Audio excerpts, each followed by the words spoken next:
kamar bayanin yadda nake yi shine mai gidana da yana noma shi can ake noma abincin a kawo a ɗauko mu a gida a kawo mamu to kuma yanzu ba yanda za a yi a bari a yi noman balantana a shigo da shi gida sai dai matsalar yasa muka taso muka dawo nan sai dai a sau mamu abinci ga mu da wurin noma amma ba ta yanda za a yi a noma shi saboda matsalar hargitsin da ya samu a ƙasa.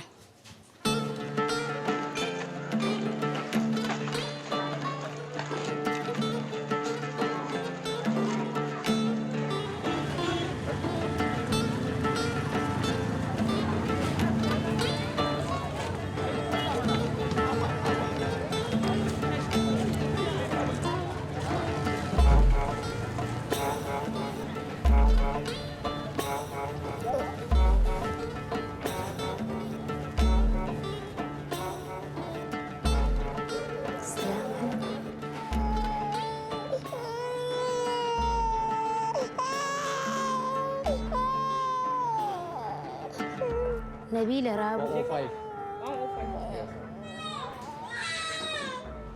da wannan yarinya ta kama rashin lafiya ba a kai ta ba har sai da muka ji labarin cewar na je wuri mai nisa ina an so mata magani an zo an ce man aka je ana samun sauki na je na kai ta na gade ban samu wani ci gaba ba ina shan wahalar tahiya tunda ƙauyen ma da nake zuwa sai na biya 200 a kai ni wata lokacin in ba 200 zan iya tafiya ƙasa.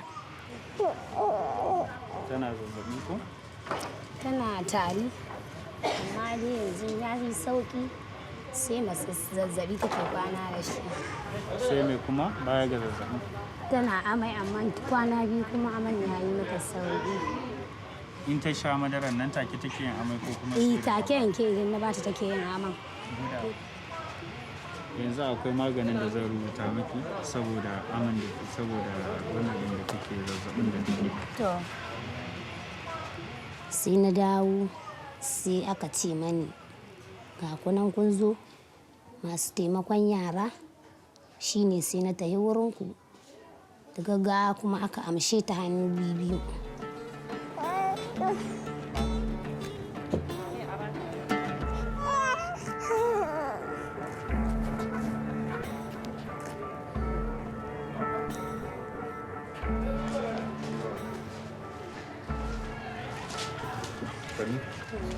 Na yi ya yara da dama? Amma su nawa yake ci? Ni da rabi. Ok.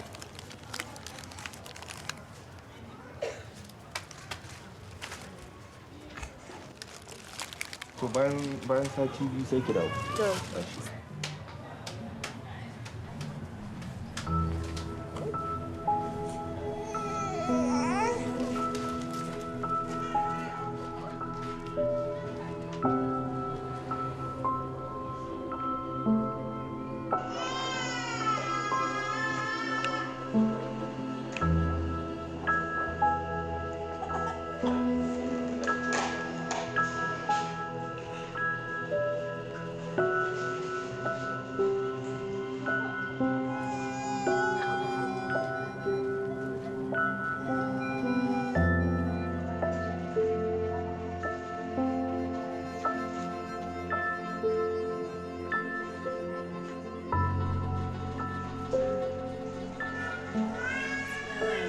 Ga masassara.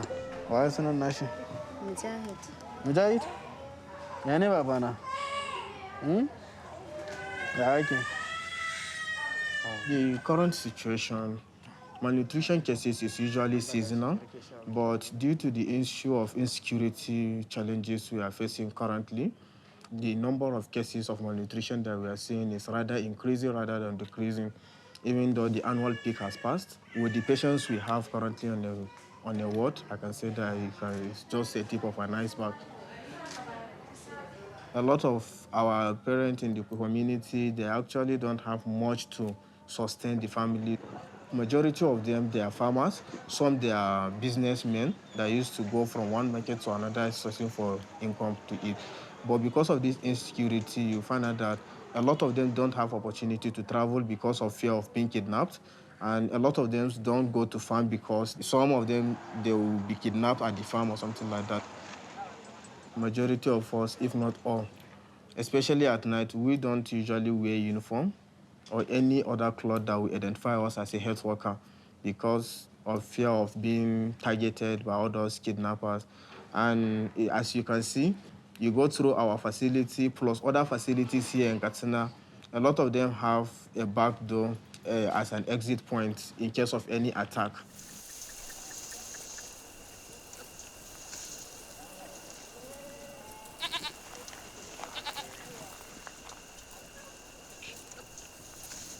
Akwai gona da nake yin dame 200 wallahi shekara 2 kenan wurin ko kwara ɗaya ban ɗauka saboda abin da ya sanya tun muka sassabe muka je aka sabi aka gyara ina komawa za a fara aiki sai na ga wa'ansu mutane tari guda cikin gona ce wa'ancan wada babura da aka ce mana ai gayu ne ce gayu ce i to daga lokacin da ban sake koma ba na dawo sun ɗauki makwabci na ma sun harbe makwabci na nan cikin gona yana aiki sana wannan dai abu ya zama ruwan dare shi yasa wallahi wannan abu tsoron iyali na suka ce wallahi alhaji baka nuna wadannan ba ƙara zuwa wannan to ya za a yi na hakura to ni na farko dai ni ma'aikacin gwamnati ne gaskiya sannan kuma manomi ne ma'aikacin gwamnati ne ni kuma ina yin noma kwarai da gaske sannan mutanen cikin garin nan da dara hausawa ne da fulani wannan gari bakin boda yake idan kai nan arewa bai wuce kilomita 1 ba ka shiga cikin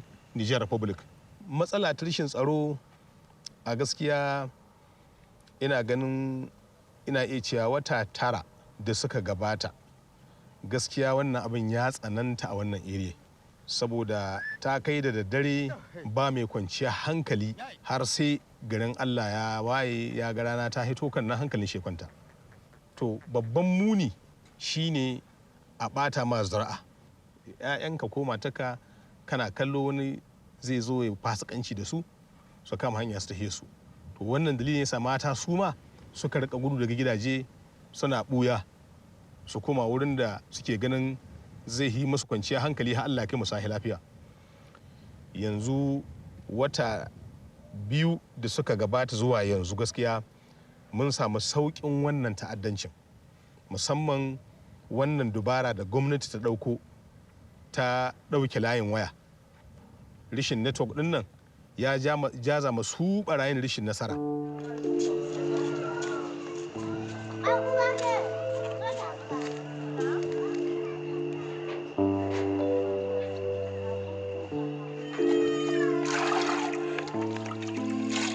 na taso daga gurbi saboda yawan tashin hankula da suka dame mu na rashin tsaro barayi sun matsa mu sun dame mu shi yasa muka dawo nan cikin garin Jibiya a lokacin da suka je suka dinga tada bindigogi ta ko ina harsashi tashi yake sannan kuma suka bi garin suna ta kone shi to shi ya ƙara sa muka ji garin ya hita ranmu sai muka dawo nan wani abin da na hiji ma tsoro yanzu ko bacci nake yi wannan tashin hankula da aka dinga sha na watannin baya da suka wuce game da waɗannan barayi da suka sha mu kai nan ma ko kwanta na yi bacci wata sa'a baccin bai ɗauka ta sai in ta ganin kamar su ne suke ta wannan halban bindiga kafin a fara wannan tashin hankali muna zanne lahiya da yan uwanmu da abokan arziki da yaranmu suna zuwa makaranta muna ta sana'o'inmu mazajenmu suna noman su da komi da kiwonsu amma yanzu ba mu da komi da sun kwashe shi sun kuma kakashe mamu wasu yan uwa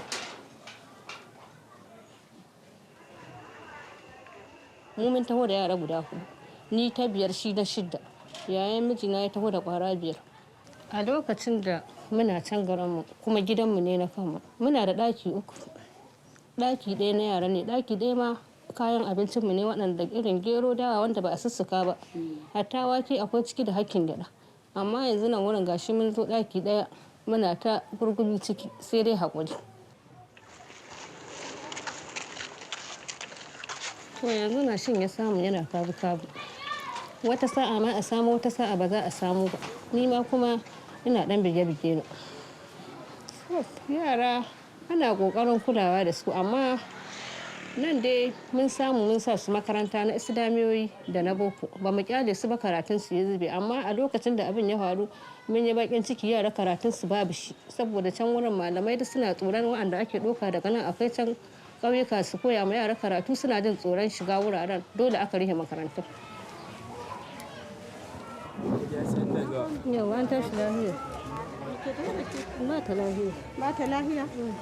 Rashin cin abinci ne ko komi? To ga shi dai na hada masu. To za a gwada ta a gani. To rashin lafiya ce ko dai. To an auna an gari ne ki tana dan da tamowa tare da ita. Ba ki dan rika bata ko dan abincin ku na karkara haka kamar awara kamar wake? Ana ba ta. Ana bakin kokari ko? To. Shekara ta nawa? Ɗaya da wata 3. Sai kika ji mutane na tasha suna neman suna sa suna zuwa ne suna kawo yaransu suna samun sauki.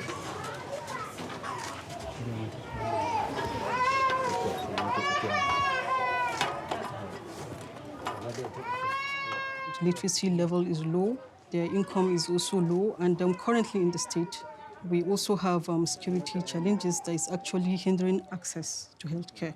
So, you know, the problems of healthcare are actually multifactorial. One of the problems that I feel as much as possible is to actually get people educated. People have to be educated. Children have to go to school and get basic education, get a very good foundation, and understand misconceptions, religious and cultural misconceptions. And that way, things will fall into place. In terms of supply, we have so many competing needs in the state. The services, you know, supply in terms of, you know, commodities, human resource for health, equipment, and things like that, not at optimal. We find challenges in form of transporting patients from one point to another. Even for the healthcare, you know, our health facilities, there are health facilities that are difficult to reach. There are areas where people have moved away from. So access is actually a problem. Sometimes we have people displaced. Of course, when they're displaced, they also become vulnerable. And their children could be affected by it, you know, because they can't access services and they miss immunizations. Not all of them get healthcare when they should get healthcare.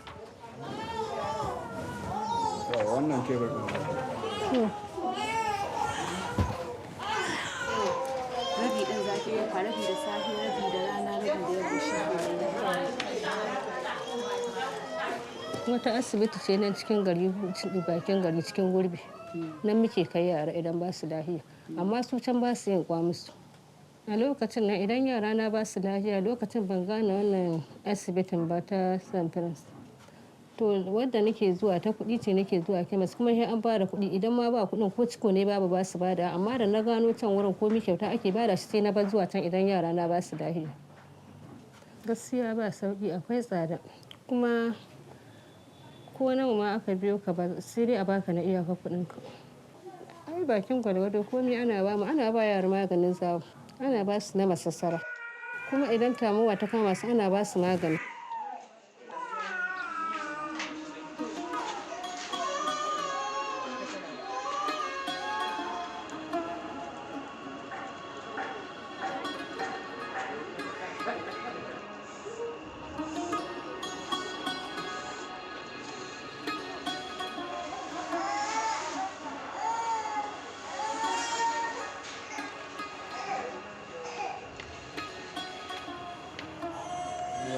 sunan naki? Fatima. Fatima. To daga ina kuke? Magama. Daga Magama. Masha Allah. Amma ya yanayin asibiti a wajajen naku? Wannan ma sai da na kai shi a lokacin da na kai shi suka auna suka ce bai cancanta ba su ba shi madara ba tare da baya da lafiya ba. Za su ji haɗo ne da wannan mota gwamnati su kawo ni ana. Gaskiya muna jin daɗin haka domin Allah yaron nan da na zo da shi ba haka yake ba. So yanzu shi ya yanayin samun saukinsa? Da sauki sosai. Da ranar da na zo da shi baya iya zama. Tari ne ya matse shi baya iya ma shaida sosai. A yanzu kuma kaga yana iya zaunawa da. There are a lot of patients there in the community because of lack of inadequate humanitarian services that they are offered services like ours, and also due to the issue of insecurity that hindered people from coming to seek for medical attention. There are some that will even slept here in our facility so that they will be able to catch up with the activity the next day. But unfortunately, due to the increased number of patients we are receiving, there are some that will come spend the whole day without even seeing a doctor.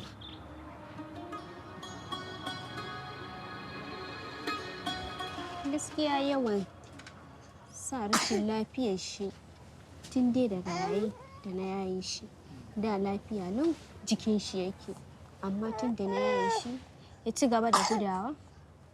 Mun kai shi asibiti amma aka ba shi magunguna muka zo yayin sauki kamar kenan. Gaskiya na sha wahala sosai kamar da in kiyaye lafiyar shi saboda da madara nake zuwa an sauwa, idan na an so ta sati ya zo bani da kuɗin komawa, to sai dai ko in ranta in je in na an so da dawo in Allah Ubangiji ya sanya na samu dalilin wannan sana'a da nake yi zan biya. Katsina State is one of the states facing mortalities in children and mothers.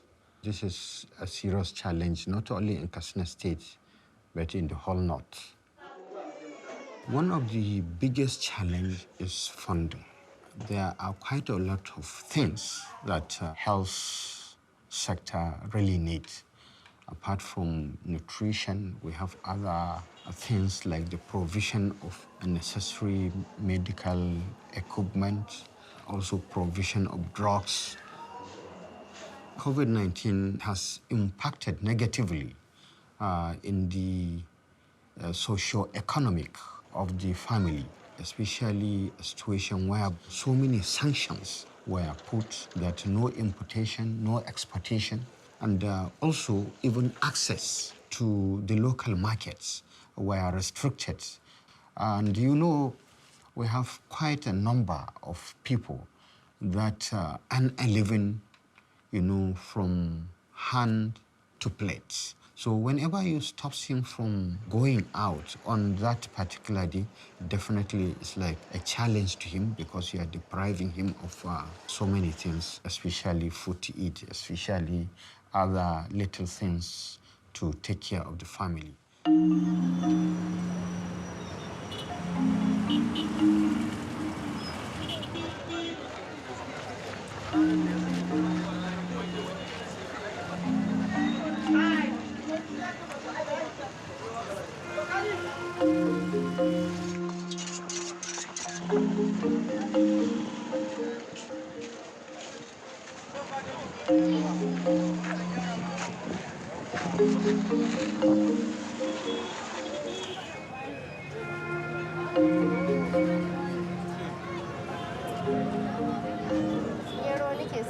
Euro tiya ko me? Ina son tiya guda. Euro 650. 650? Haba malam mai gida a da ya rage ko? COVID-19 gaskiya ta shafi al'amura da yawa na harkokin mutane, musamman abin da ya shafi kasuwanci. Kasuwancin mu ya tsaya, musamman ka ganin Katsina an rahe mu kusan wata guda ba mu hita ba muka yi sana'a. To wannan abin ya kawo mana cikas, ya kawo mana koma baya. Mun hito ba inda zamu, mun hito ba wajen sana'a ba inda zamu je mu nemi abinci zamu ci. To wannan abin ya shafi tattalin arziki magana sosai ma ba ƙarfi gaskiya. Gaskiya akwai matsaloli gaskiya. Tunda kamar yadda na gaya maka wani lokaci sai an shirya zuwa kasuwan sai ka ji wani abu ya faru na crisis ɗin da ake sai a fasa zuwa kasuwan kwata-kwata. to kaga ran nan ba za a samu abincin ba za a je kasuwa ba farko sai a hakura saboda insecurity inda ke fama da shi. Ai dole ma an rage ma sosai ma, yanzu ya koma kusan kishi 1 cikin 3, ma'ana an rage abinci. Wasu in suka ci da safe sai kuma dare ba a samun abincin rana, in ma an samu dai kaɗan ne gaskiya saboda karancin kuɗi ga hannun mutane.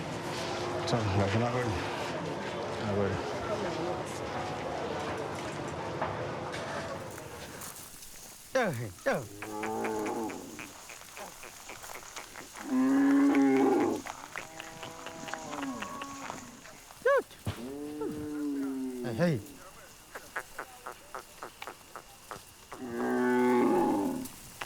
People are suffering.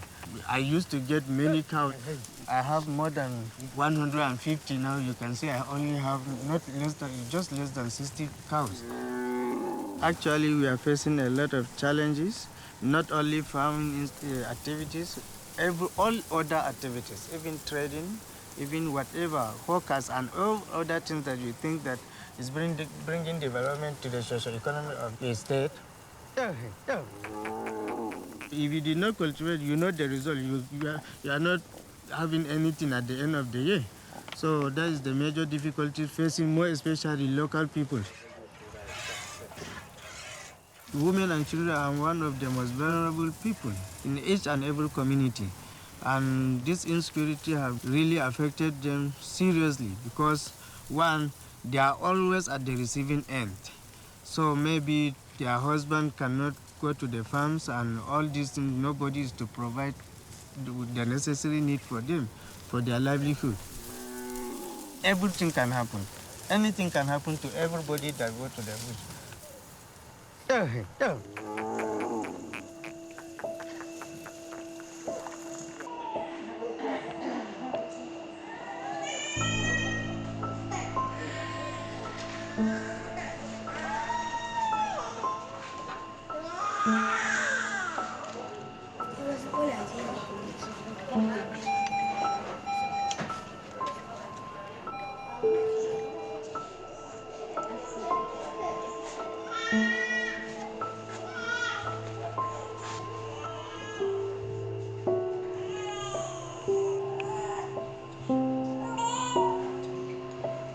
zama na asibiti gaskiya fargaba na ɗaya ne na baro yara nan kuma da ma na ce ma dai wannan magajin shi da ma na baro shi wurin kakan shi ba ya jin daɗi.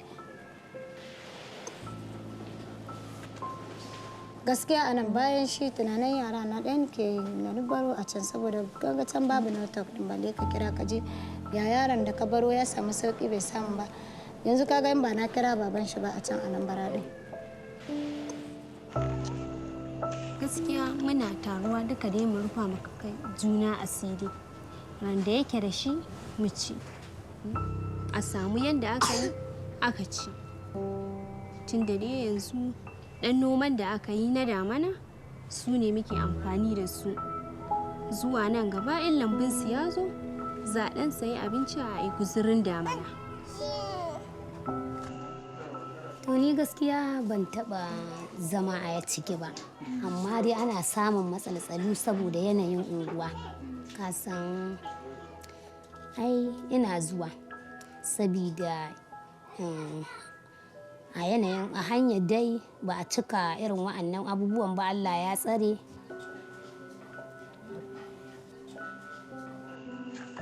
Gaskiya na ji ba daɗi yadda ba a zato kuka tun ina yi na yi har na kai na bari na rabu da mutane da abokan arzikinmu da 'yan uwa da komai mun rabu da su kuma sannan ga shi duk wani abinka ya zo ya kubce ba shi ga hannunka wasu ma kuma sun rasa rayuka mu dai ba mu rasa rayuka ba.